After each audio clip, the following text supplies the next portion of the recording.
Acting session with me, Miles Phillips, and the fantastic Justin Moy, who has saved the day. Justin, a very good afternoon to you.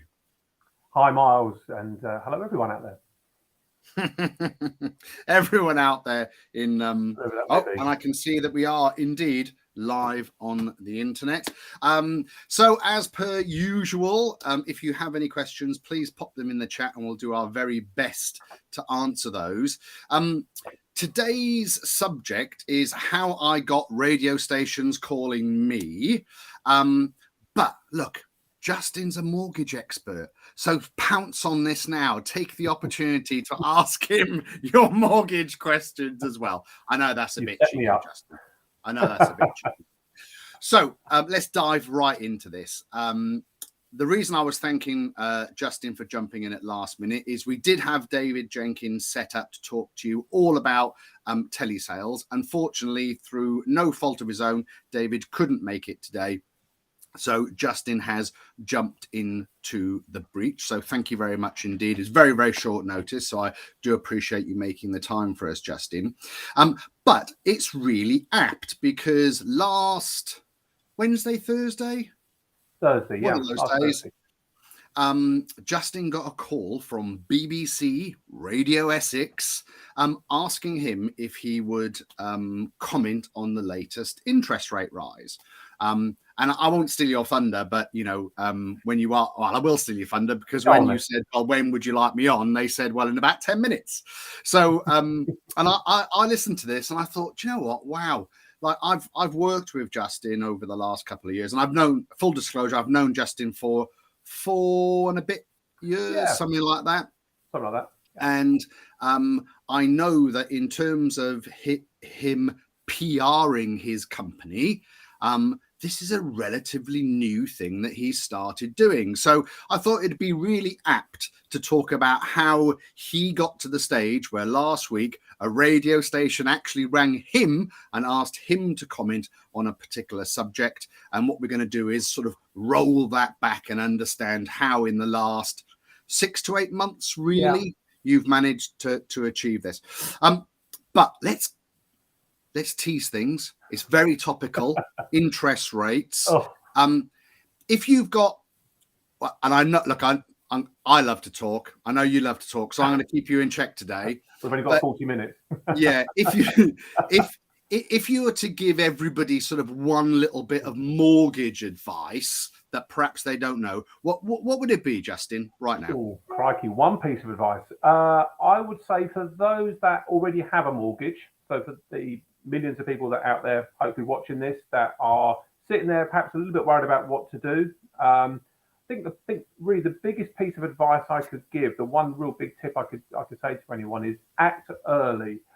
I think what people perhaps don't realise is that they can work almost up to 6 months ahead of themselves on their new product. Now, for those that are worried about taking, and it feels like, I'm going to be committing to a really high interest rate, and you know there's a long time between now and say perhaps even November, December. I think what's really important to understand is that you are in a position where you can actually reserve something, say today, subject to your lender. But if interest rates do fall, and we are all waiting for that moment to happen, where interest rates and products get better value, you are normally in a position where you can kind of cancel what you've done and take a cheaper mortgage product if that does exist between now and when your product finishes. So you kind of have your plan A and your plan B. Your plan A is, right, well, look, let me at least get a product because interest rates keep going up. I've got something, and it's hopefully at a reasonable price for today's market. But also, if interest rates do fall between now and then you can take advantage of that fall. But the worst thing is to wait until, say, October, November, you haven't done anything. Suddenly it's automatic panic. You're perhaps not in the right position. Perhaps rates haven't moved as quickly as we thought, and you could be paying a lot more for your mortgage. So that's my tip. Do something about it early. So do something about it early. Okay, great advice. But that's not why we're here. No. Right? That's not why we're here. I've got to give a shout out today to Harry the Hammerhead Moore. He's watching. I know he's watching. So welcome, Harry. Right, look. The backstory that I'm going to tee up for you today, I suppose, is that you were incredibly busy about a year or so ago because the housing market was booming, the mortgage market was booming, everyone was very buoyant. Yeah. Then came along a lady called Liz Truss. Then somebody else who is no longer there decided that they would make specific statements, and the House of Cards literally fell down. With let's call it the mortgage crash, this left you in a position where, you weren't as busy. And I'm a great believer, right, in everything happens for a reason. So, although that time was really hard in the moment, I think looking back on it now with you, it allowed you to reflect on your business and to work on your business, because for months before that, you hadn't had that time. So just share with everyone, I suppose, Justin, what you did with your spare time. That's a good question. Well, as you quite rightly said, Miles, probably for about the last 2 or 3 years, it's been a situation where the market has probably led us rather than us leading the market, or certainly us trying to manage our business. So when the market did make that change, rates had started to increase through the year, gradually, steadily. That was manageable. The forces that be at the end of September, early October, made the market move, and as a result, I think everyone just stood there and just thought, right, I don't know what to do, don't know how to react to this. Have we seen this before? So everything just stopped. It was a great opportunity to start thinking about, right, well, how do we get that message out to people? How do we perhaps help educate them as to what to do? What might be the options? Where's the market starting to make a change? What have we got to react to? So I think at that point, it was like, okay, so how do we get my little voice, albeit it's not that little, but in the context of a mortgage world, how do you get that voice loud out there about the options? What can we do to help? What can we do to support? Lots and lots of people starting to panic and make decisions which perhaps they felt right at the time because of what they could see, but perhaps with those with a few years experience could hopefully kind of handheld them and through that process. So we looked at different ways of trying to get that message out there, and I stumbled across a platform called Newspage. Very simply. I think we have to have full disclosure here. Can you just explain to people what Newspage is? Because there are a number of sort of similar sites out there, right? Of course. Newspage is one of a number of platforms where us as so-called experts can answer questions and pose some idea of what's going on in our market, in our expertise. So it can be used by journalists who are trying to, I guess, pacify their readers or their audience with information which is appropriate for the time. So in October, November time, there's a lot of running around about interest rates. Are they going to hit 10, 15% again? Who knows? There was so much going on, and there was a lot of noise, I would say. Not a lot of clarity, but quite a lot of noise. So Newspage gave me an opportunity to start to write articles and to write comments about the market in the position where I could hopefully be able to come across as an expert in my field, and people could read my words, read my reaction, as well as lots of other brokers, and start to understand and feel what's going on in the market and give a bit of insight as to what perhaps is on the horizon. Okay, so what we're talking about here is a web portal, and we'll talk a little bit more about the detail, and we'll show some of the details. But a lot of these platforms are free, and then you get limited access, and with some of them you can pay to have a premium service, as it were, and we'll talk more about that in depth. But in essence, a journalist that would perhaps be a generalist would be writing a story about something that was topical within the news, but to give it more gravitas, to get experts in the field giving their comments and opinion, they would post the question, I'm guessing, on the platform. you have said that you are an expert in mortgages, interest rates, finance, whatever. You then get notified that there is a journalist looking for comment, and then you don't have to write the article, right? You just give a short opinion. Yeah, I think that's a really good analysis of it. So we get a limited number of words. So I guess at best it might be a paragraph within a article. But yes, a journalist, whether it's from our industry, so like an internal press, or whether it's external press, so for consumers, would come to the platform, pose a question, pose what they're trying to write an article about, and invite those experts. So for us, obviously the finance experts, to comment. And what they'll then do is they'll sift through those comments. There'll be a means and ways of kind of reviewing and looking at every kind of comment made by whoever on the platform, and then they will build their article, typically to go to press the same day, perhaps the next day. But it's a really good way for someone who perhaps specialises, say, in finance press, but doesn't know the ins and outs of exactly what perhaps we're dealing with on a day-to-day basis. A good example would be perhaps where a journalist knows that rates are changing, but as a broker, I know specifically who's changing, at what point, where the rates are going, at what time in the day, who's affected, and the journalist wouldn't know that information. So it's a really good opportunity for the journalist to get our opinion and guidance as to kind of what can we see, and I guess that adds some credence and credibility to that journalist as well. But it's a quick way of getting that information.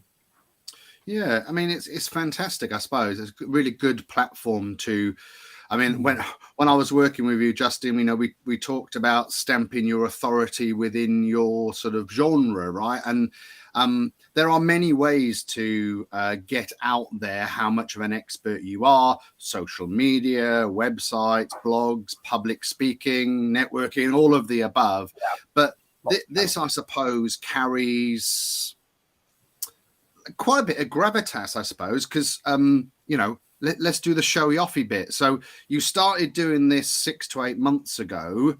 What's now the list of publications that your name has been up in lights?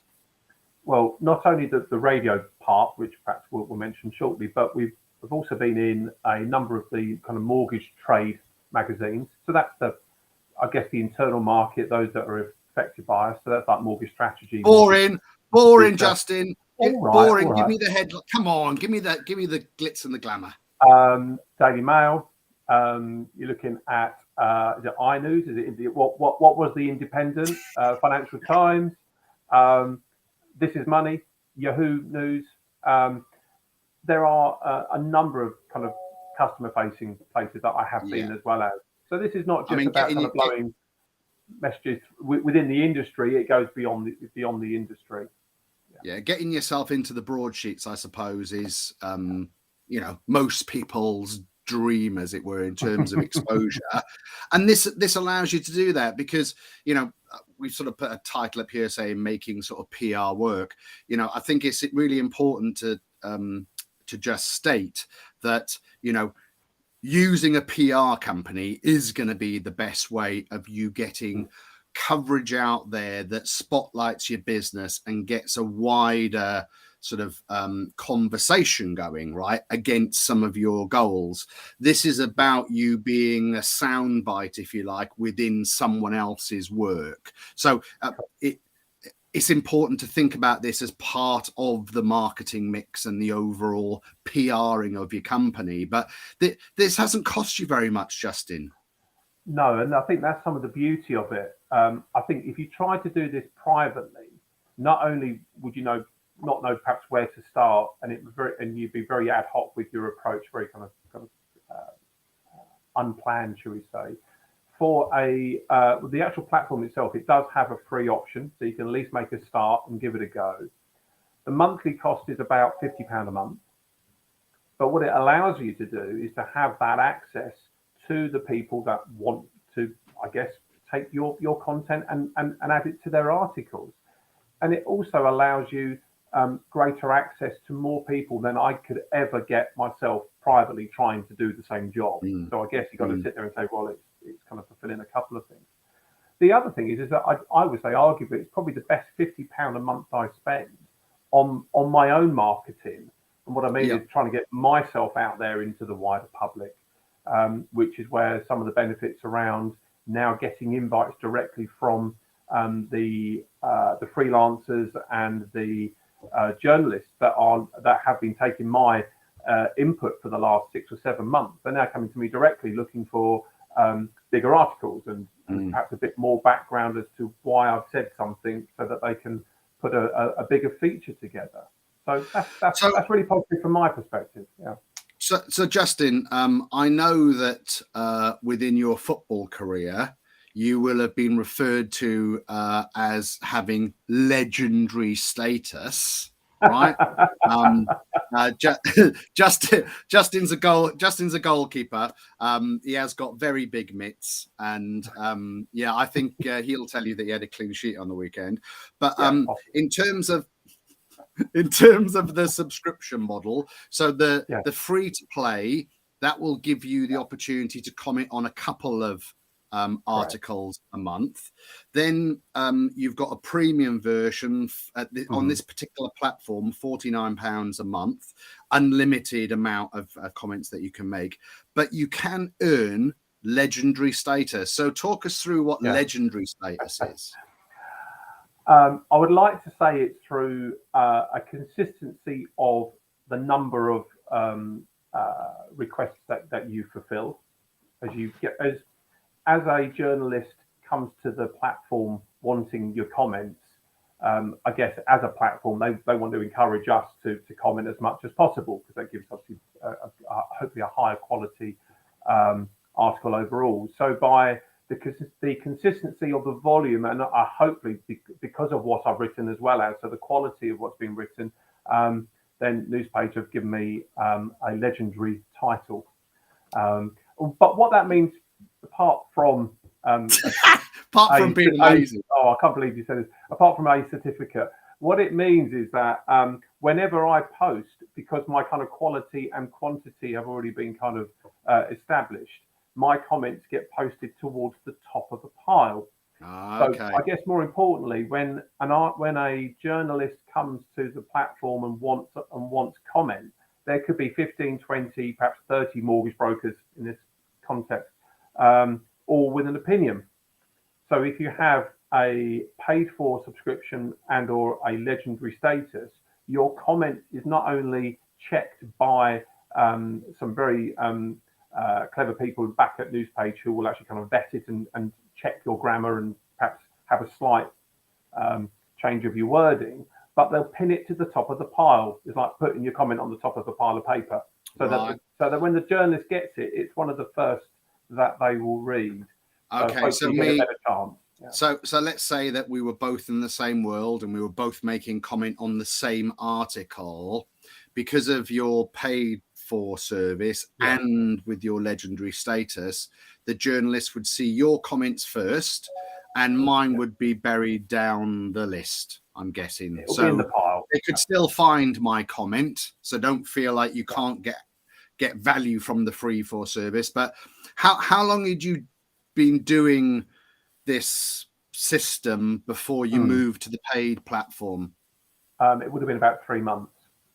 Oh, okay. So you did the sort of free to play for a couple of months, and then you thought, well, I need to. Absolutely. Okay. And in your opinion, should have done it earlier? Should have done, because actually the ability to comment on almost anything financial and to have a choice is much better than thinking, well, I've only got a couple of credits this month. How can I use them? Which is my best opportunity? Right. Okay. Yeah. So you then start to sort of pick and choose and whatnot. Yeah. All right. So, okay. So you literally started back end of last year, posting, commenting. You got yourself onto BBC Radio Essex, In the Times, Sunday Times, to name just a few of the broadsheets.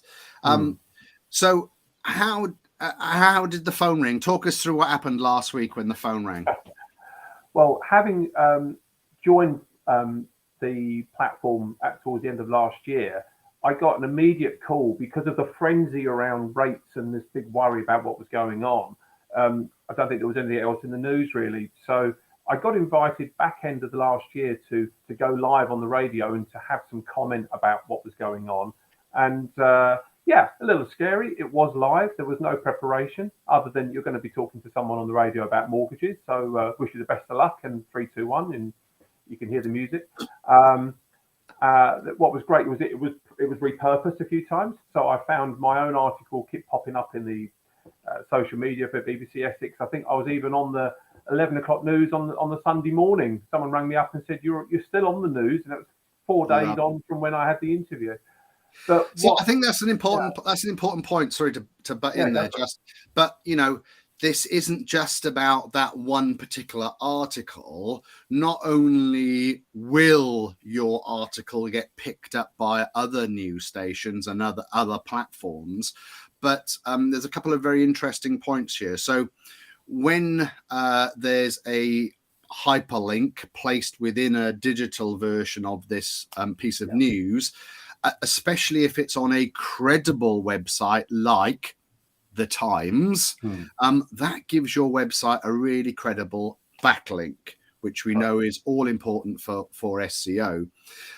The other thing that's really good about creating this stuff is that you can then repurpose it.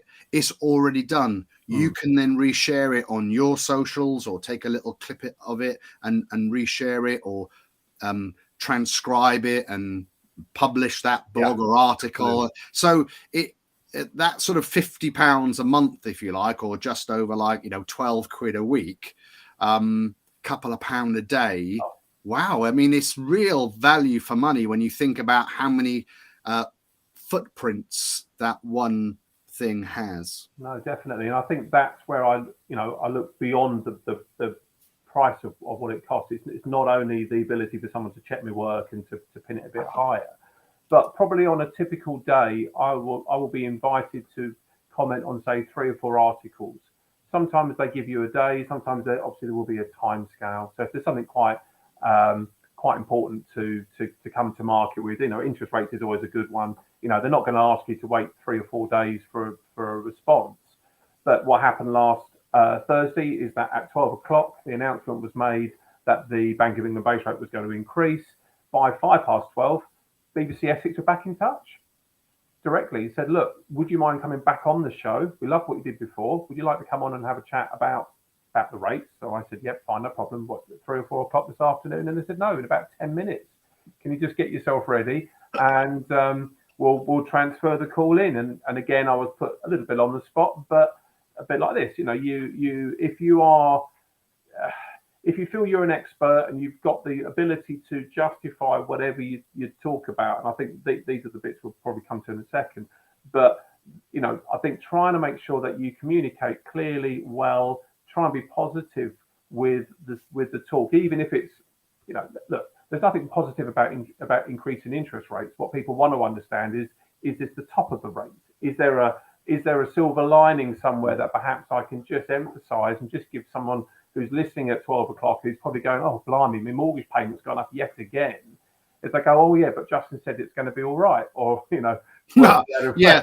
But I suppose, and I listened to that particular broadcast, and I think what stood out to me was you talked about, and you haven't got a crystal ball, right? But you did say, if your mortgage is up for renewal, get in early, secure yourself a rate, and then watch the marketplace, because then if it does go up, then you can take that rate you've got. If it goes the other way, then you can look at a different product. So I think it was it was great. What about, I mean, I'm sort of going to answer the question for you, I suppose, but a lot of people watching this will be petrified about going on the radio or going on, and I think that you haven't done it yet, but the next thing is it's local TV, right? So what we as business owners have to think about is that media these days is it's never been so ubiquitous, I suppose. Like they are hungry for content constantly. So by you making yourself, by A, being on a platform like this, but you making yourself available to ITV East Anglia as an example, and just contacting the producers there and saying, I'm a local mortgage expert, you know, if you ever need a comment, then I'm happy to come on. But what are your sort of we'll come on to your top tips in a second, but what would you say to people about, oh shit, the bloody radio station's calling me, like, do I do it? what do I do? Well, look, I think anyone who run, you know, so the producers of the show on the radio, if that's the route you wanted to go, will always put you at ease. I think for most subjects, they'll probably do it as a recording, so you can make a slip up, they can edit it. I think, in all fairness, it was live because it was literally massive announcement. You know, it's what the vast majority of the population want to listen about, and they want an immediate reaction. So there was no time to make a recording. But I do know that often, if you say to them, look, I'm a bit nervous, I know you want some comment, they may do a soundbite or two. So it may be a little bit like, I guess, a verbal version of a paragraph in an article, or they'll just record it. So, you know, they know there are not many people, I guess, out there that are comfortable with that medium. They'll do their best to look after it. On my screen, I've lost your screen share, so maybe you can just I'll talk over while you just get that back up for me, and we can go through the platform to show people. But what I would say, my experience with local TV and radio is that the producers, they want you to feel as comfortable as possible, and they don't want a cock up on their show, right? So they're not going to ask you random questions out of the blue. You are going to have a conversation beforehand. In my opinion, I think make some notes. Make sure that if you're an expert in your field, then you know you're going to have all the information there. But maybe make a couple of little notes about the point that you want to get across, or maybe the top 3 points that you want to get across. And my last tip is less is more. Like, you know, you don't have to babble on, like make your 3 points, and when they come back at you and ask you for more, make those 3 points again, right? You know, sort of like reinforce it rather than sort of waffling on. Right, so we got a little screen share going on now, just to show people the platform, because I think it's quite interesting. Now, what we're looking at here is your profile for EHF Mortgages on the news page site, correct? Correct. So this is the page that not only would I log into so that I can respond to any requests, but this is also what the journalists will see, or a version of this. So they will see my comment and they can click through and they'll see this page. So the top bit, you've kind of down the kind of middle left side, you've got some headshots, you've got some logos, because you do get your photos and your logos kind of featured. There has been a couple recently where my picture has been the lead photo. So when you're looking on LinkedIn and you suddenly find yourself staring at yourself, there's nothing kind of quite worse than that. You know, I definitely have a face for radio, but it's sometimes it's a little scary seeing it.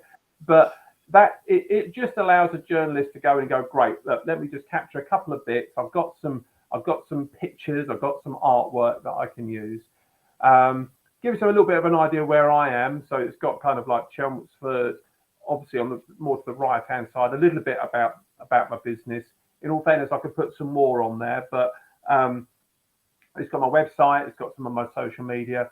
I think more importantly, this bit down here, if the mouse is working, the expertise, and you can add anything down to your expertise. So if I said, look, my expertise is marketing, then suddenly, I don't know if you can see that, but suddenly there's lots of different marketing. I'm talking as a mortgage broker, what does this provide for me?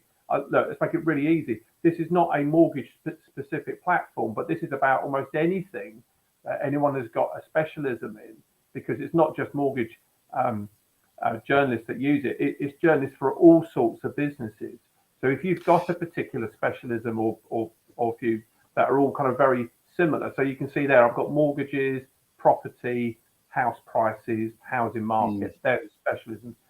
So when those requests come through from the journalists or the stories are put together, they will flag what these are on their side, and then it will match up for me. So it's very easy to then get a quick email telling me that there's something to have a look at. So if I was a journalist and I wanted to sort of verify you, this is the page that I would come to, yeah? Correct. And often this is the page actually used for the backlinks from the article. So sometimes I'll have my name and then it'll be Managing Director from EHF Mortgages, and the link might either go to my website or it might go to my news page. So either way, you get a thing. So I'm going to prompt you now because I know that underneath that sort of blurb are all the articles are they all the articles that you featured in, or all the articles that you have tried to get featured in?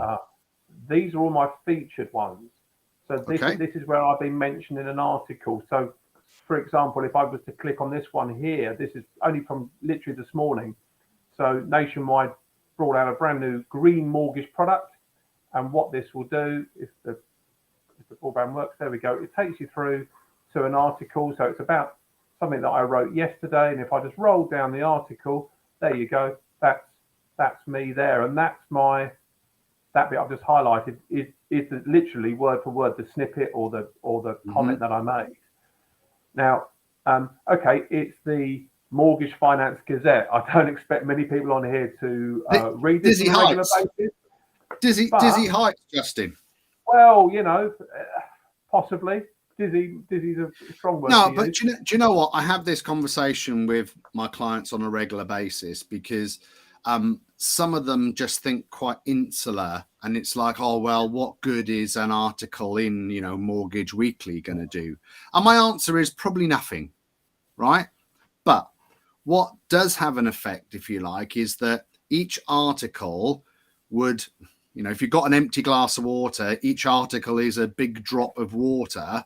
The more articles you do, the more drops you get in your glass, and eventually your glass is full. So, it's cumulative in terms of reputation, authority, and let's don't forget now that you are able to reference the fact that you've been featured in this, and maybe your competitors haven't. Well, what was really interesting was that the comments that I made were actually for that particular journalist. So if you're looking on the screen, you can see that there's two articles. So that's the one that I actually answered. The article you've just seen, I didn't know I was actually featured. So when I get a daily Google News in my inbox every morning that's got anything to do with mortgages, I found it really funny that about 7th or 8th article down was my name and this article. So it does get around. But yes, look, I've been featured in over 100 different articles, and if I keep pressing the load more button, 100 articles since when? Since November. Wow. I mean, that's pretty good going, Just. Because a lot of people may think now, but Justin must spend all day, right, making comments. Talk us through like your little routine. How do you go about commenting on these things? Sure. So kind of first thing in the morning, come in, put the kettle on, make a cup of coffee as I'm trying to get my kind of mortgage head on, a bit like Wurzel would have done back in the day. I'd probably just sit here and just have a look at the alerts. So this is what you can see here are the outstanding mortgage related or property related alerts that journalists are looking for a response on. So for example, this is a good one. I've made a comment already on this one, but we've got a journalist, Mortgage Solutions, talking a bit about mortgage lenders pulling rates very quickly. And is that a problem to me as a broker? And I've gone back and said, look, it is a problem, and given some views on it. And look, there are some other people, Riz, and I know Scott. Look, there's my comment there. Okay. That's my little legend status kicking in there. So there's 4 of us that have already made a comment. Now, as you alluded earlier, I haven't just written 105 kind of article comments. I've probably written double that. not every article is always going to ever take my words. It depends, I guess, perhaps on the style of the journalist. Perhaps they're looking for something in particular. I guess I think we'll talk about the tips in a second, but it's a little bit about my writing style may not fit with the journalist's writing style. In other ones, it will be an absolute match. So, like in the article I've just shown, I am the only person that's actually referenced in it. But from the same pool of people yesterday, there were about 4 or 5 of those articles on different publications across the industry, and we've all said something different, subject to the journalist. But that's my thing. So I would say I probably take about, I don't know, 15, 20 minutes a day looking at those alerts. If something urgent comes in during the day, absolutely. But most of them give me some time. So look, I've got a couple of hours on these if I haven't already done something. But that allows me time just to have a think about things. Have a little, think about, all right, is that something I want to comment on? What would I say? Is it something that's a problem for me or not? Or, for some of them, I might just ignore them because actually, you know what? I'm not a specialist perhaps in that thing. So like Japanese knotweed, I may not mention that one. It's not what I deal with, but it is a problem in our industry. So, right. So I can pick. We're not going to get bogged down on Japanese knotweed. No, please don't. I think that's great. It's going to lead us on nicely to your top 3 tips, I suppose. Just so to sort of wrap us up, to somebody listening to this that's thinking, well, this is a good opportunity for me to get myself out there, and maybe in a few months' time I'll have radio stations calling me for comment. What would be your top 3 tips?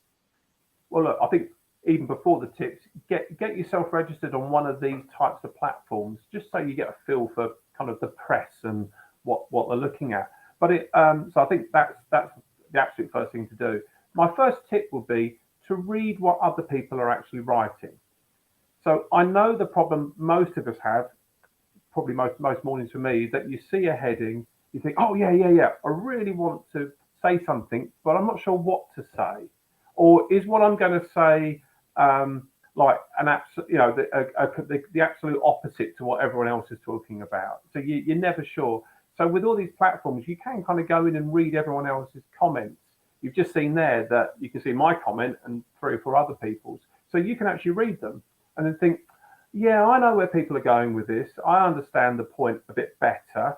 And then you can go in and you can start to put something together. So even if you have that dry moment, there's always a little bit of inspiration there. Okay. What about second number point, 2? Yeah, second point is an interesting one. Make sure you install the Grammarly plugin. So for most of us, I guess we probably come across Chrome, or I'm not sure if Safari's got it, but download the Grammarly free plugin. Safari definitely has it. Yeah. I'm afflicted with my grammar. But yeah. But this is a web-based platform.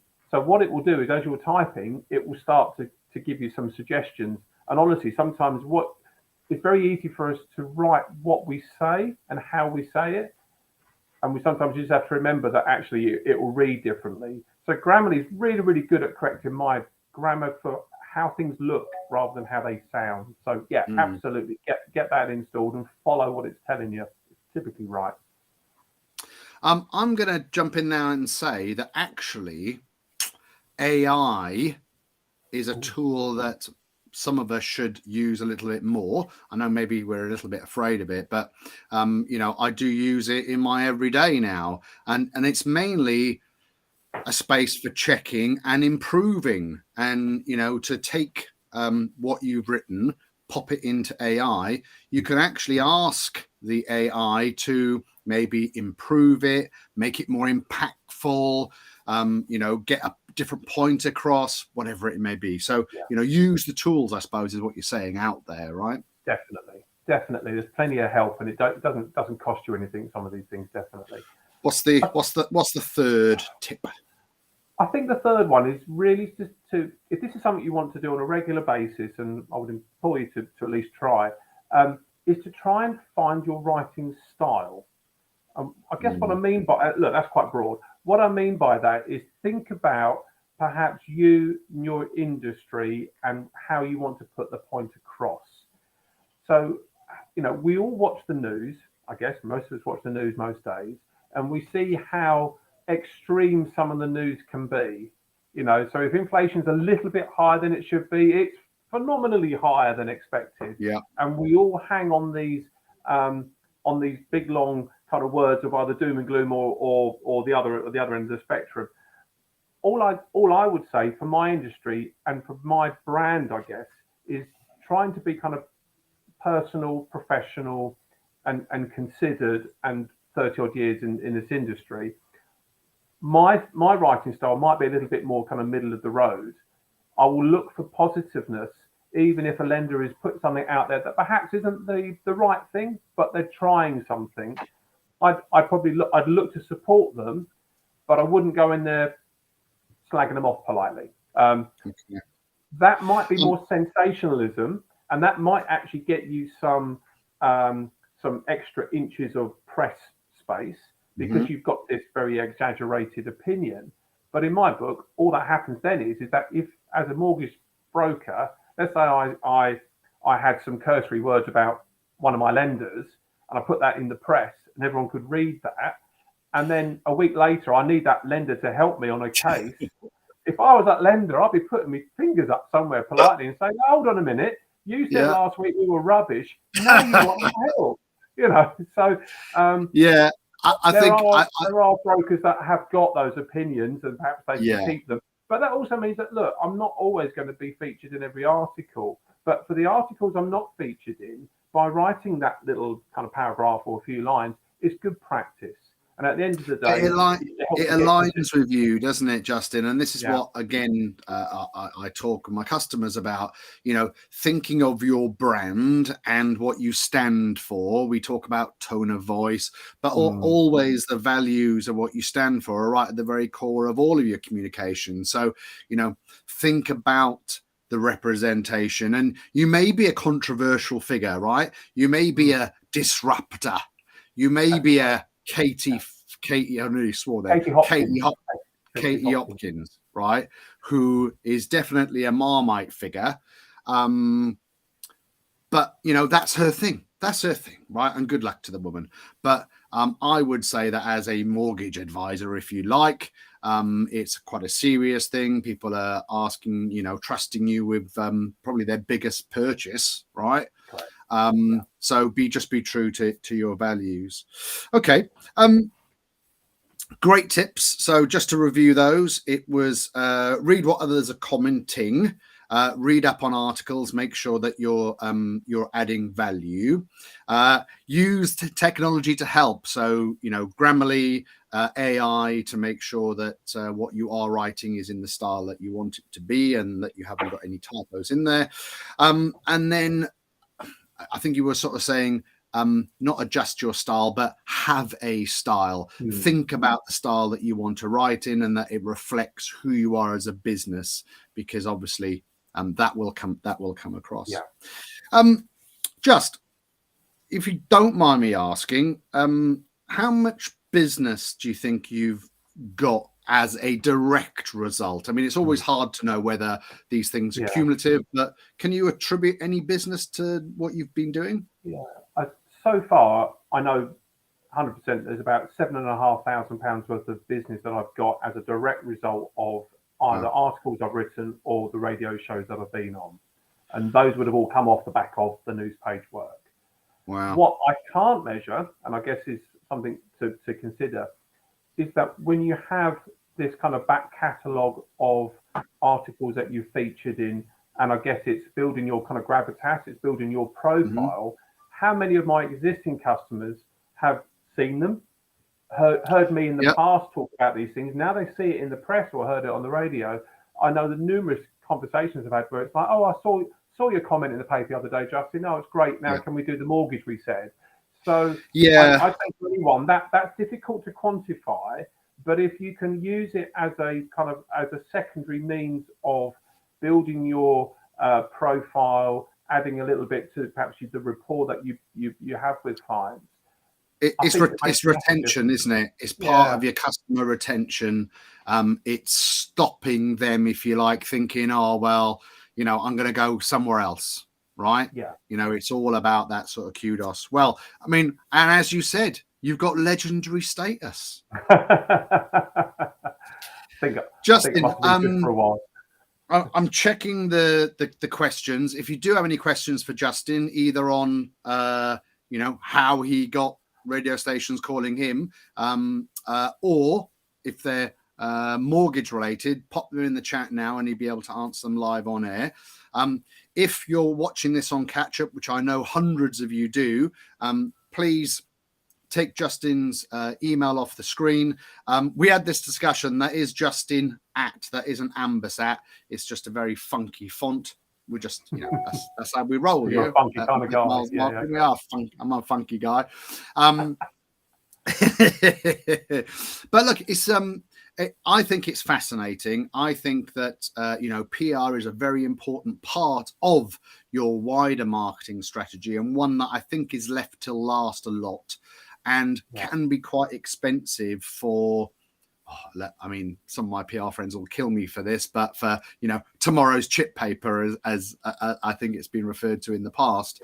But this seems to be working for you, Justin. It takes up a small amount of your time, a small amount of your marketing budget, and I mean, you were talking about 6, 7, 8 grand's worth of business. That's not the mortgages that have been placed. That's the commission that you've got through that, right? So it's actually been a lot of business that's been generated. So that's fantastic.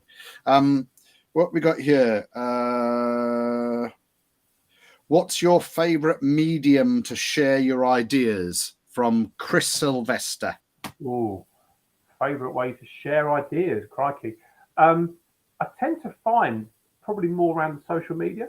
So again, it just depends on where I'm finding people. So be it LinkedIn, Twitter, Facebook, they're probably my main 3 kind of areas. You enjoy a bit of Twitter, don't you? I like a bit of social media because it's quite quick. You get a response. Chris has just come back and said print radio. I think I enjoy the radio because it's quite spontaneous. Like I said, the social media, you're getting that response back, be it a presenter, be it whoever's running the talk show and getting questions like this.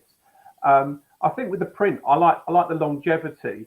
So if you kind of Google my name under Google News, you'll see there's kind of 250 mentions of me and my business, and that goes back to November. So there's an element of kind of pride. Well, I think you have to go back and just check what did I say back then as it comes to kind of fruition. I think in the main, most of my points have actually come right, and I think one of the things I'd always say to anyone, certainly in a regulated world like ours, is make sure that anything you comment on, be it on radio or in the press, you can back up. So, I could go out there and say, folks, interest rates will be 1% by December, happy Christmas to everyone. And it'd be like, oh, look, this mortgage broker said all this fantastic news. And suddenly you get to November and it's like still 5%. And it's like, well, what idiot said that back in May? Yeah. So I think you just got to be really careful, whatever we're at, in particular, some of our types of market, to not say anything that you couldn't substantiate. But I think we want to try and find some positives with, even in a relatively negative message, try and find the positives and give people some hope.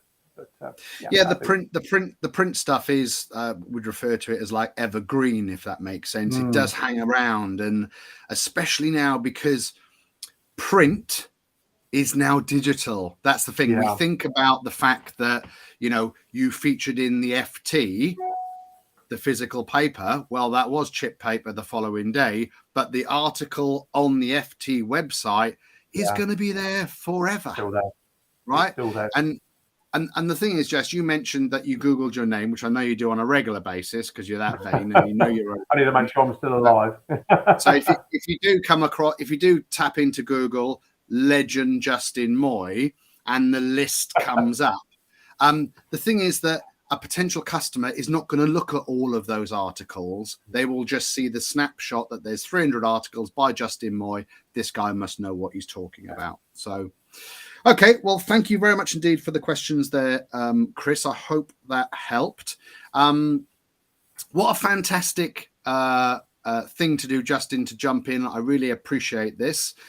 Please keep up your good work with your PR, and I look forward to seeing you next on local TV. That's going to be one not to be missed. And what I would say to all my listeners now is that Justin is a fully independent mortgage advisor, so he doesn't work for a larger network. He's not restricted on the products or services that he's able to offer you, and through personal experience, I know that he goes the extra mile. So I would urge you, if you do have a mortgage and it is coming up for renewal, even if it's not, right? Justin's a great guy. He's always got time for you. Just get in touch.